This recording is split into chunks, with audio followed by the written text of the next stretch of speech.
Ao cair da noite, Jacó chegou a um lugar deserto.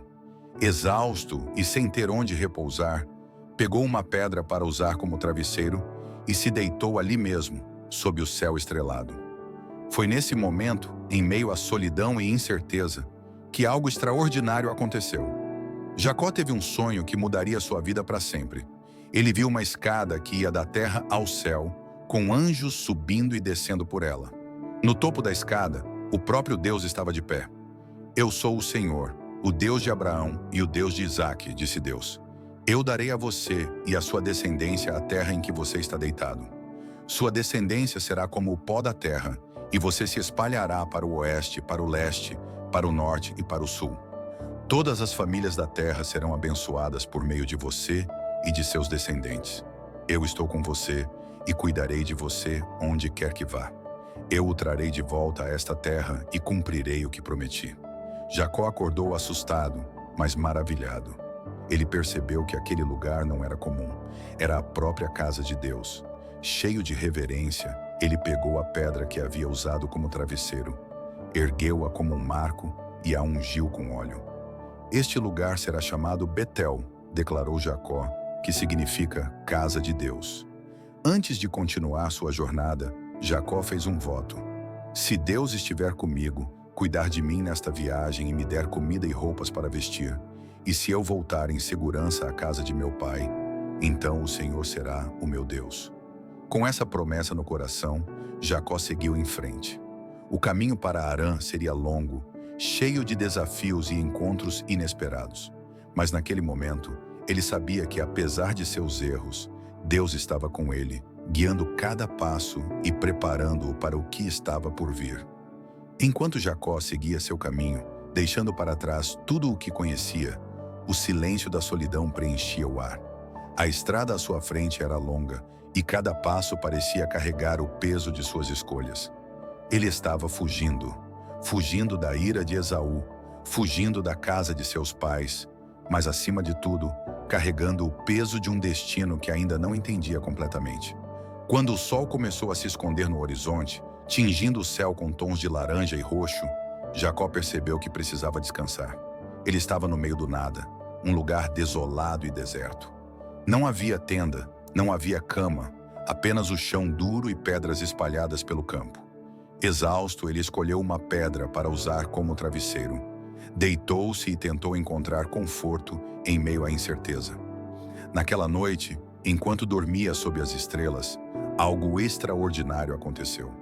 Jacó teve um sonho que era mais do que um sonho. Era uma visão celestial.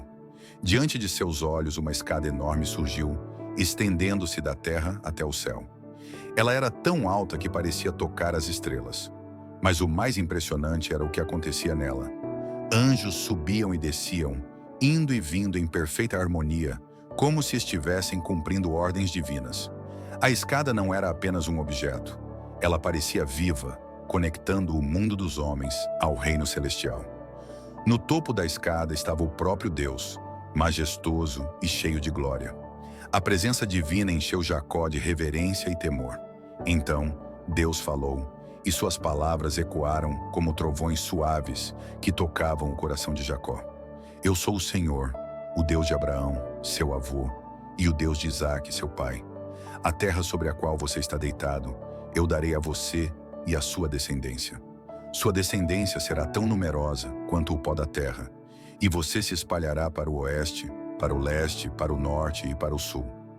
Todas as famílias da terra serão abençoadas por meio de você e de sua descendência. Eu estou com você e cuidarei de você onde quer que vá. Eu o trarei de volta a esta terra. Não o abandonarei até cumprir o que prometi." As palavras de Deus trouxeram algo que Jacó não sentia há dias: esperança. Deus estava reafirmando a mesma promessa que havia feito a Abraão, mas agora de forma direta a ele. Não importava o que ele tinha feito ou as circunstâncias que o haviam levado até ali. Deus tinha um plano grandioso para sua vida. Jacó não era apenas um fugitivo, ele era o portador de um legado eterno. Quando Jacó acordou, o coração batia acelerado. Ele olhou ao redor e o lugar parecia diferente, quase sagrado. Ele percebeu que aquele não era um lugar comum. Certamente o Senhor está neste lugar. E eu não sabia exclamou ele com os olhos cheios de admiração. O medo e o assombro se misturaram enquanto ele dizia: quão temível é este lugar! Não é outro senão a casa de Deus. Esta é a porta dos céus.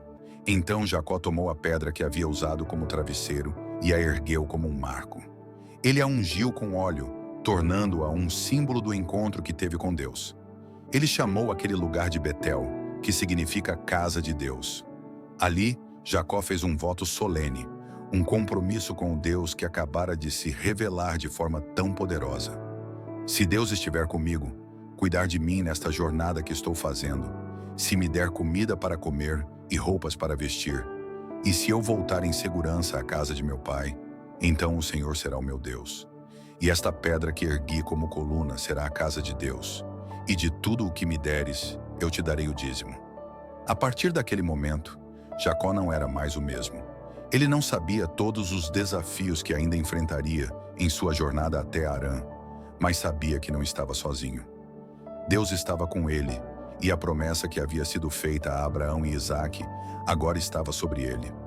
O sonho da escada não era apenas uma visão, era um lembrete de que Deus estava sempre presente, conectando o céu à terra e guiando seus passos rumo ao destino que ele havia planejado. Jacó, após dias intermináveis de caminhada por caminhos áridos e desconhecidos, finalmente avistou Harã. O coração dele, que já estava pesado de tantas emoções, bateu mais forte com a expectativa de encontrar refúgio na casa de seu tio Labão. Mas ele ainda não sabia que sua chegada àquele lugar mudaria sua vida para sempre. Quando se aproximou da região, Jacó viu ao longe um grupo de pastores reunidos perto de um poço. Os rebanhos descansavam, e o poço estava coberto por uma grande pedra, esperando que todos os pastores se reunissem para movê-la e dar de beber às ovelhas. Jacó, com sua curiosidade natural e jeito observador, foi até eles. "De onde vocês são?" perguntou Jacó, ansioso para confirmar se estava no lugar certo. "Somos de Harã", responderam os pastores. Jacó, sentindo-se mais confiante, continuou. "Vocês conhecem Labão, filho de Naor?" "Sim, conhecemos", disseram eles. "Eis que sua filha Raquel está vindo com o rebanho." Jacó virou-se para olhar na direção que eles apontaram, e foi naquele momento que o destino o encontrou. Raquel vinha caminhando, conduzindo as ovelhas de seu pai. O sol brilhava sobre ela, destacando seus traços delicados e sua postura confiante.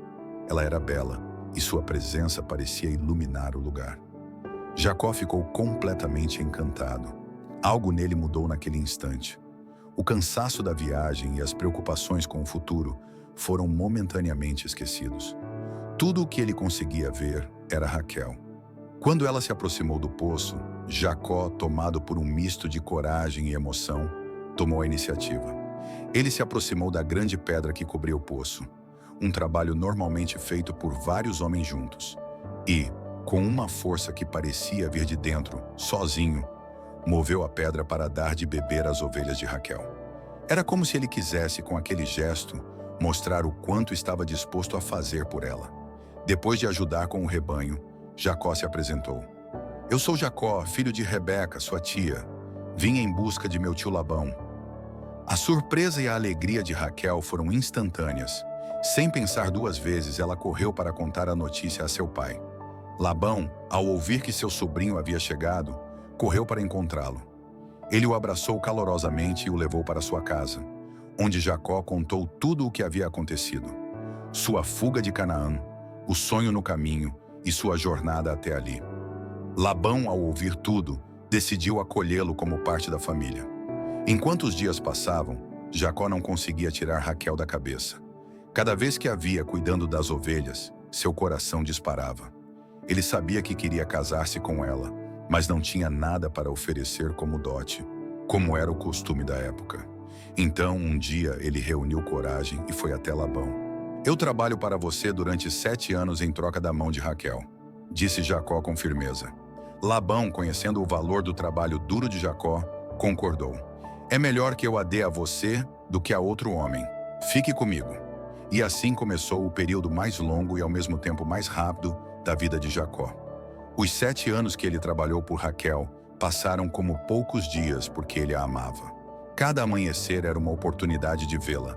Cada tarefa no campo era realizada com paixão, porque tudo o que ele fazia era com o pensamento de um dia tê-la como esposa.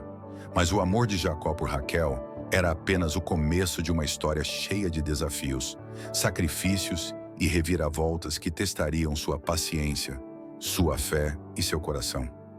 O encontro no poço foi o ponto de partida de um relacionamento que marcaria não só a vida de Jacó, mas também o destino das 12 tribos de Israel que nasceriam de sua linhagem. Jacó trabalhou por 7 anos na casa de Labão, com dedicação e esforço que impressionavam a todos. Cada dia no campo, cuidando dos rebanhos, parecia mais leve porque ele sabia pelo que estava lutando: o amor de Raquel. Cada manhã, ao vê-la cuidar das ovelhas com graça e dedicação, o coração de Jacó se renovava. Ele contava os dias, ansioso pelo momento em que finalmente poderia tê-la como sua esposa. O tempo passou rápido para Jacó, porque sua paixão por Raquel tornava o sacrifício mais suportável. Quando os 7 anos chegaram ao fim, ele se aproximou de Labão, com um tom respeitoso, mas cheio de expectativa. Meu tempo de trabalho terminou. Dê-me Raquel para que eu me case com ela, como combinamos. Labão concordou e começou os preparativos para o casamento. Ele organizou uma grande festa, com muita comida, dança e alegria, como era costume na época. O banquete durou o dia inteiro, e à noite chegou o momento tão esperado. Jacó levaria sua noiva para a tenda, onde consumariam o casamento. Mas naquela noite algo inesperado aconteceu. Aproveitando-se da escuridão e do véu que cobria a noiva, Labão enganou Jacó, enviando Lia, a filha mais velha, no lugar de Raquel. Lia era uma mulher gentil e obediente, mas não tinha o mesmo brilho nos olhos de Raquel, e Jacó não tinha os mesmos sentimentos por ela. Na manhã seguinte, quando o sol finalmente revelou a luz do dia, Jacó acordou e percebeu a verdade. Ele olhou para Lia e seu coração disparou. "O que é isso que você fez comigo?" Ele gritou indignado ao confrontar Labão. "Eu trabalhei por Raquel. Por que você me enganou?" Labão, com um tom calculado, respondeu: "Na nossa terra não é costume casar a filha mais nova antes da mais velha. Termine a semana de casamento com Lia, e eu lhe darei Raquel também, mas com uma condição. Você precisará trabalhar mais 7 anos por ela." Jacó ficou arrasado. Ele havia sido enganado, assim como ele próprio havia enganado seu pai, Isaque, anos antes. Mas seu amor por Raquel era tão grande que ele não hesitou. Ele aceitou o acordo. E assim, após completar os 7 dias de celebração com Lia, Labão entregou Raquel a ele como esposa. Finalmente, Jacó estava casado com a mulher que tanto amava.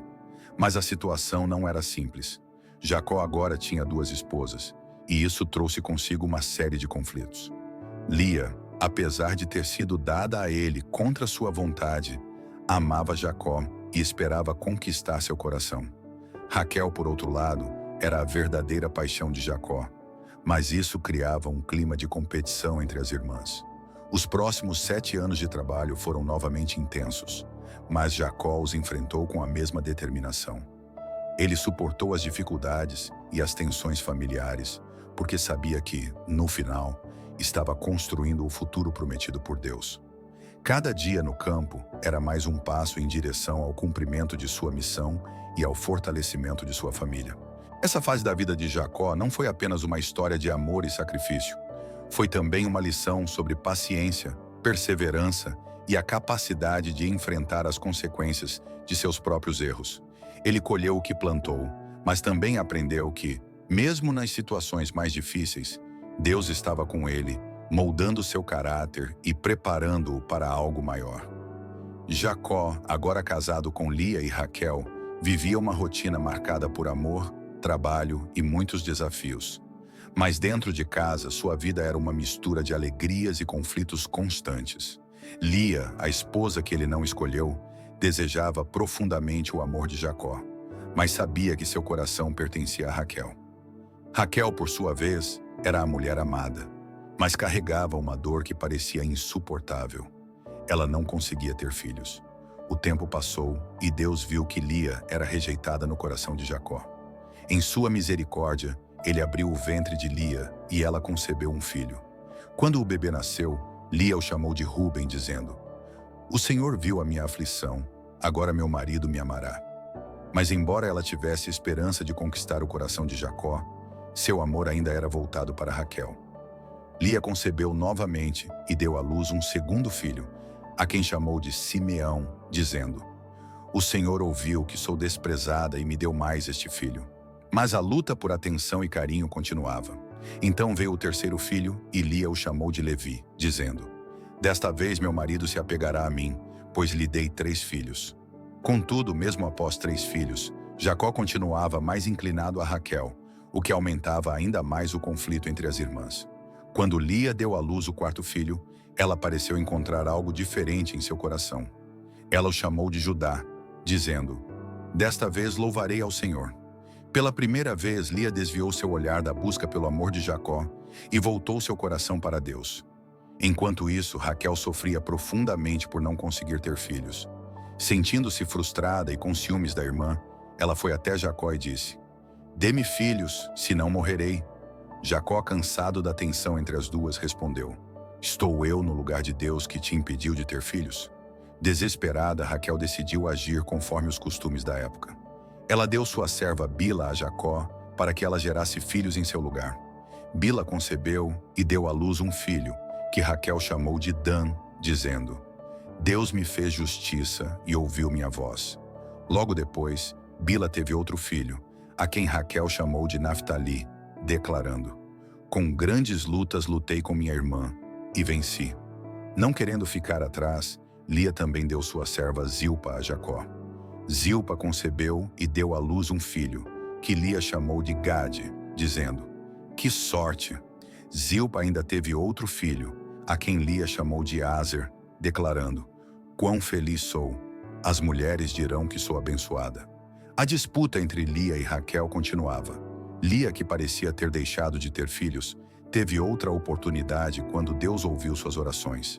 Ela deu à luz mais 2 filhos, Issacar dizendo: Deus me recompensou, e Zebulon declarando: Agora meu marido me honrará, pois lhe dei 6 filhos. Por fim, Lia teve uma filha chamada Diná, uma rara menção de uma mulher entre os filhos de Jacó. Mas o maior momento para Raquel veio quando Deus lembrou-se dela.